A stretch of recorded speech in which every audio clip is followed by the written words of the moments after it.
que van a ser analizados por la fiscal. Desde la mañana con 38 minutos, esta hora de la mañana, vamos a conversar vía telefónica con la ministra del Ambiente, Fabiola Muñoz, a propósito justamente de esta maratónica sesión que han tenido en el Congreso de la República. Gracias por, acompañarnos a esta hora, teniendo en cuenta que se han acostado, calculo, 4 de la mañana, ¿no? Más o menos. Buenos días, ministra. Sí. Buenos días, ¿cómo está? Efectivamente, más o menos 4 de la mañana. Bueno, muchas gracias entonces por atender la llamada a través de Skype, justamente para conocer sus impresiones respecto a lo que ha sido esta presentación y los votos que han recibido, que también hay votos importantes que daban o interesados en no darles el voto de confianza, ¿no? Que son las bancadas de Fuerza Popular y UPP. Bueno, nosotros en realidad hemos cumplido con un ejercicio democrático que creo que marca una nueva pauta en esta justamente nueva convivencia, no solamente en la parte de cómo nos tenemos que conducir como ciudadanos y ciudadanas por la pandemia, sino también cómo tenemos que trabajar en equipo como parte de lo que la ciudadanía requiere de su clase política, ¿no? Y yo creo que el día de ayer ha sido un diálogo sumamente, digamos, intenso, productivo. Hemos escuchado humildemente y con detenimiento todas las expresiones que han tenido los congresistas.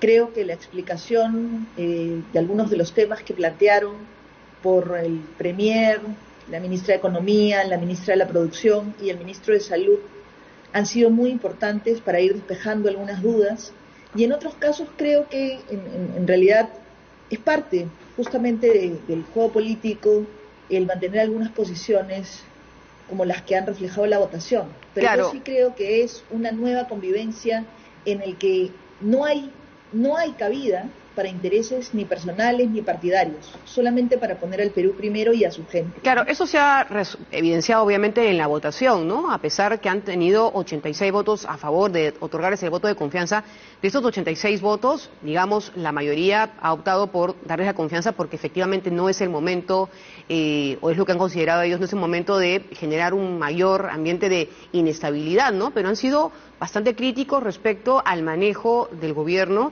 Y lo que han exigido, podemos resumir en esta palabra, es resultados. Es lo que se ha repetido constantemente ayer en el Congreso de la República, más allá de que finalmente les dieron el voto de confianza.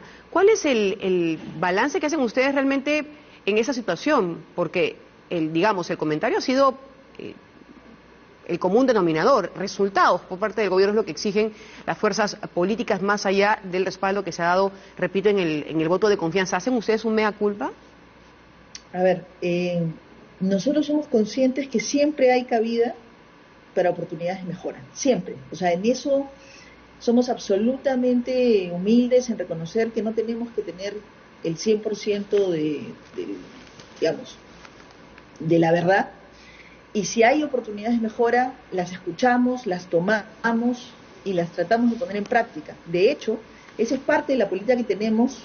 Por ejemplo, una de las cosas que se cuestionaba era el tema del FAE-MIPE, ¿no? De los programas que se están haciendo para tratar de reactivar y asegurar que sea el menor impacto posible a la pequeña y mediana empresa. Y la ministra de la Producción creo que lo explicó muy claramente. A lo largo de ese tiempo se han hecho ajustes y se siguen haciendo ajustes a las normas para tratar de llegar justamente a la mayor cantidad de pequeños y microempresarios. E inclusive el día de hoy y mañana se está reuniendo con diferentes grupos para ir perfeccionando las normas y ver qué es lo que pasa, a quién no le llega, qué cosas se pueden mejorar. Y esa es la vocación que tenemos, de una mejora continua. Somos conscientes que, miren, todo el esfuerzo que se hace todavía no es suficiente porque la expectativa es muy grande y sobre todo el impacto de esta pandemia es enorme.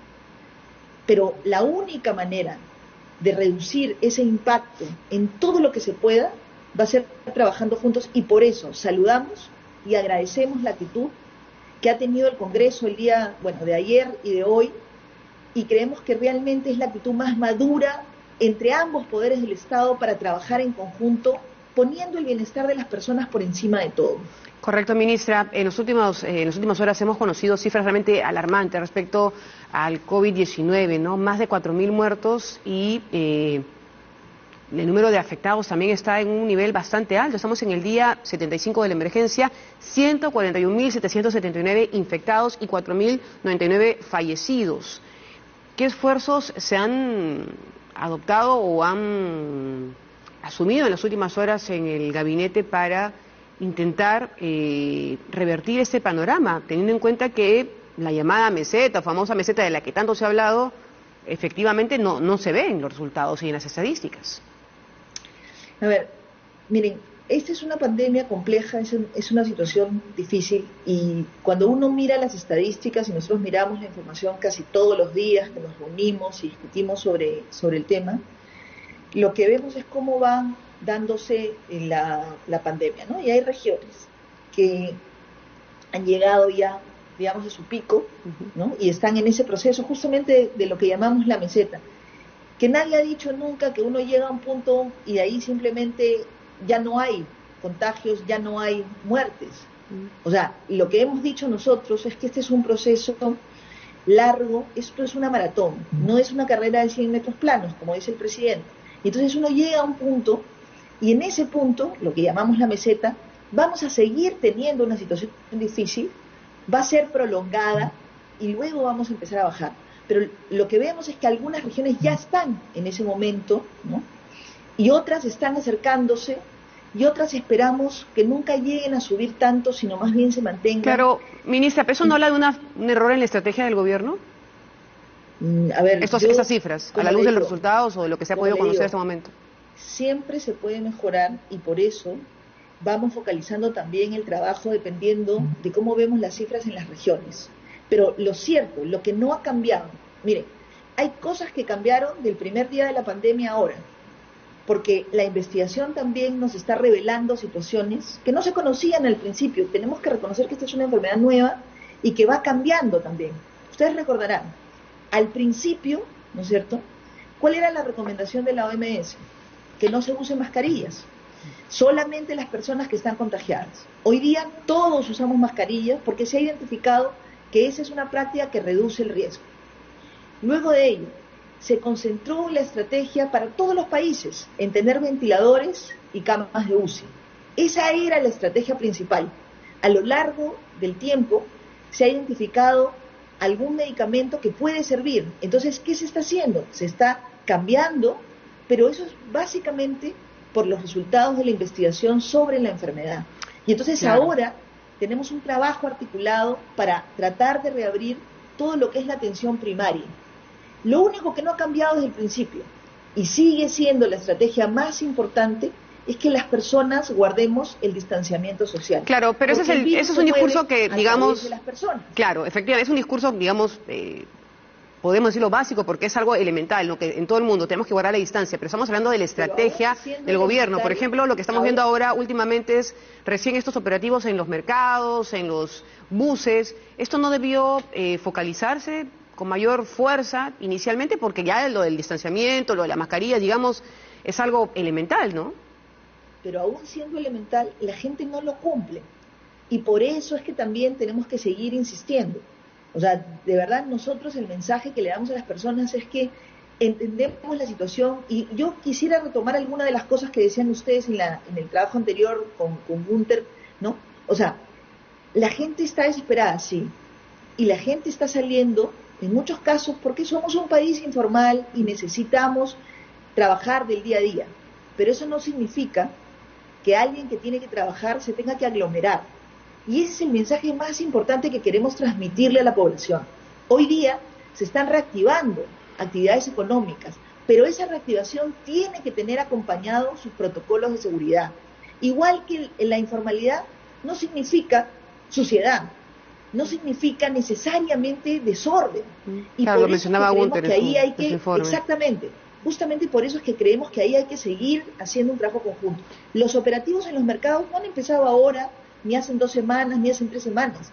Yo recuerdo cuando empezó el tema de la pandemia, las 2 semanas, hubieron muchos municipios, ¿no? Y yo quisiera resaltar ahí el rol de los alcaldes, que ordenaron solitos sus mercados. Y entonces identificaron rutas de entrada de la gente y de salida. Identificaron lavado de manos en la puerta, adquirieron caños, Tú veías a los serenazgos en la puerta de un mercado poniendo agua y jabón o alcohol, y eso se ha ido dando paulatinamente. Lo que hemos visto después es que en los grandes centros de abasto la gente empezó a aglomerarse, y ahí es que ha habido toda la estrategia de operativos en los mercados. Correcto, ministra. Luego, el transporte ha seguido, pero siguió con menor cantidad de gente. ¿Cuándo ha pasado la aglomeración? Cuando se ha empezado a aperturar algunas cosas. Entonces, conforme se van dando las situaciones, también vamos tomando medidas que vayan haciendo que la gente se vaya acomodando a las nuevas actividades que se van reabriendo también. Claro, pero justamente lo que se criticaba en algunos sectores es que se tomaban decisiones sobre la marcha, ¿no? El tema del servicio público, por ejemplo, era algo que era previsible teniendo en cuenta que se iba a flexibilizar esta declaratoria de emergencia y no había ningún anuncio al respecto. Ministra, yo quería hacer una consulta porque ya no nos queda mucho tiempo y quería saber si se había hablado o tratado dentro del gabinete esta situación del señor Richard Cisneros, cuando se han conocido más detalles de sus ingresos a Palacio de Gobierno, más allá incluso de estos contratos con el Ministerio de Cultura. La ministra, lamentablemente no, el Ministerio de Cultura no ha dado una declaración o no sabemos exactamente cuál ha sido el vínculo laboral, cómo es que el señor Cisneros llega, este cantante llega a brindar estas charlas millonarias, ¿no? Dentro del Estado. ¿Se ha conversado de ese tema? No, la verdad es que nosotros en el Consejo de Ministros estamos discutiendo cómo salvar vidas. Eso es lo que realmente hace que cada Consejo de Ministros tenga una agenda muy... Claro, pero ese muy tema intensa. de estas consultorías millonarias ¿no le parece importante? Es un tema también a tratar, me parece.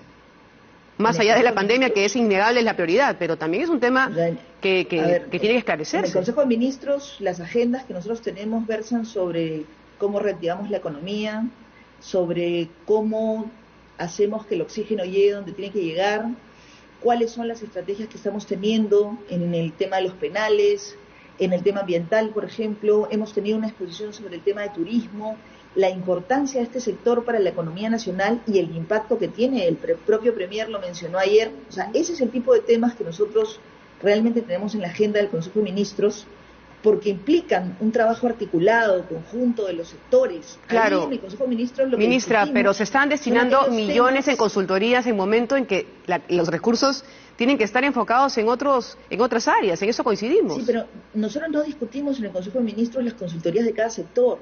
O sea, en realidad lo que nosotros hacemos en el Consejo de Ministros es tener los grandes temas de agenda que requieren un trabajo multisectorial o que requiriendo un trabajo sectorial necesitan el apoyo de todos los demás. Por ejemplo, un tema de agenda que siempre tenemos en el Consejo de Ministros es el reporte que cada ministro hace de los viajes que realiza a cada una de las regiones. Ministra, no estamos diciendo que esto no sea importante, pero no puede decir que este tema no sea un tema en agenda, un tema importante también a esclarecer. No estamos diciendo que lo que usted dice no es así. Efectivamente, hay temas sumamente importantes en agenda. Usted me ha preguntado si lo hemos discutido o no. La respuesta es no. Le estoy explicando los temas que nosotros estamos discutiendo en las agendas de consejo. Ministra, entonces le consulto, ¿no le parece a usted importante esclarecer que recursos que deberían ser destinados para otros temas en medio de una situación tan crítica en el país sean utilizados en consultorías? ¿No le parece esto importante? Mire, por supuesto, pero eso tiene sus propios mecanismos y no es el Consejo de Ministros el espacio para discutir si esa consultoría o no cumplió los protocolos o no. Para eso, como ya se ha identificado y ustedes mismos lo acaban de anunciar, ¿no? Interviene la Fiscalía, puede intervenir la Contraloría. La fiscalización y la transparencia son absolutamente importantes, pero no somos los ministros, yo como ministra de Ambiente no soy quien va a identificar si se cumplió o no se cumplió con el perfil, si se cumplió o no se cumplió con el protocolo. Nosotros estamos absolutamente dispuestos a que todos los actos que tenemos de gobierno y en los sectores sean transparentes y se fiscalicen. Pero esto no es materia de una agenda de Consejo de Ministros. Como le explico, yo, por ejemplo, lo que tocamos esta semana ha estado en Madre de Dios, ¿no? El reporte de dónde hemos ido, qué cosas hemos encontrado, cuáles son las cosas en las que necesitamos el trabajo con otros sectores. La fiscalización de esta consultoría y de cualquier otra, por supuesto que es importante, pero existen los canales propios que son los que se tienen que seguir. Como ya se ha mencionado, la Fiscalía está interviniendo, probablemente la Contraloría, la Oficina de Control Institucional, pero no es un tema de la agenda del Consejo de Ministros. Bueno, ¿usted había visto alguna vez al señor Richard Cisneros? No, ¿Nunca se había reunido con él? No, no. Y lo cierto es que, de verdad, la agenda de consejo es bastante intensa y tocamos bastantes temas. De hecho, nos reunimos casi todos los días y tenemos una agenda en la cual tenemos que mirar la realidad de cada una de las regiones. Y además, muchos de los temas que usted me preguntaba, que se han relevado ayer, ¿no? Que se han discutido ayer, cómo involucramos más a los pequeños en los beneficios que está otorgando el Estado, por qué la importancia de las pruebas serológicas, qué información nos dan las pruebas rápidas. Y es una información sumamente valiosa, claro, porque en función de eso podemos ir mirando cómo se va desplazando la pandemia, dónde focalizar los esfuerzos. Yo he visto una cosa interesantísima que se hace hoy día con la información. GRADE y otras entidades utilizan esa información para prospectiva, y eso es algo sumamente valioso. Se cruza la información, por ejemplo, sobre los mercados, los barrios, el transporte, cómo se va moviendo la pandemia, y eso nos permite tomar mejores decisiones. Correcto. Por eso es que sí, nosotros creemos que hay cosas como las pruebas que hay que seguir explicando cuál es su utilidad, porque yo recuerdo mucho una congresista que mencionaba anoche que no son útiles, que cuáles serán los intereses.